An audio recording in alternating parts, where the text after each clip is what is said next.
आज गावी खूप इंटरेस्टिंग फिश आम्ही खाणार आहोत. त्याचं नाव आहे कालवं. त्याची एक जोरदार तयारी सुरू झालेली आहे.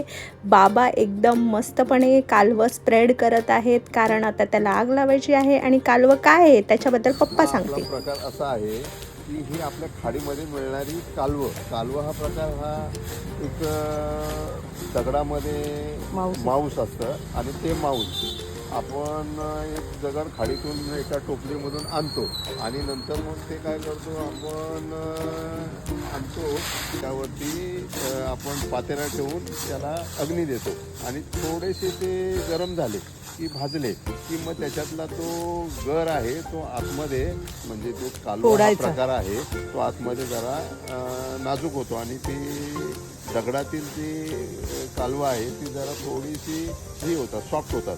नंतर आपण ते काय करतो एका दगडावरती फोडतो आणि त्याच्यातला गर काढून एका भांड्यामध्ये ठेवून त्याच्यानंतर त्याच्यातला जो कच आहे तो व्यवस्थित गाळून त्याची व्यवस्थित आपण एक रेसिपी तयार करतो आणि ती इतकी अप्रतिम सुंदर लागते की आपल्याला तो एक आनंद असतो कोकणातल्या त्या कालवांचा भाजीचा.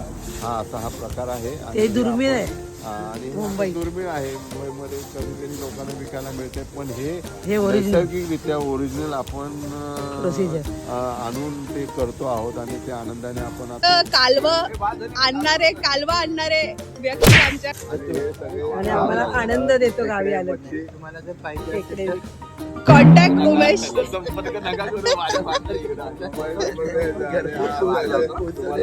ओरिजिनल कालवा खायचे असतील तर तुम्ही आपल्या गावात उमेश पवारला भेट द्या. संपर्क साधेल. मला ओरिजिनल खेकडे आणि ओरिजिनल कालवं कमी दरात नाही, जास्त दरात महिना जास्त आहे. अशा पद्धतीने आग लावून कालवं भाजून घ्यायची आणि ती भाजून झाल्यावरती गार झाल्यावर त्याच्या आतमधला हा जो मांसाचा प्रकार असतो त्यालाच आपण कालवं म्हणतो आणि ते असं दगडामधनं उकळून काढायचं असतं. ते काम आमची लाडकी छकुली करत आहे आणि हे असंही आपण खाल्लं तर खूप टेस्टी लागतं.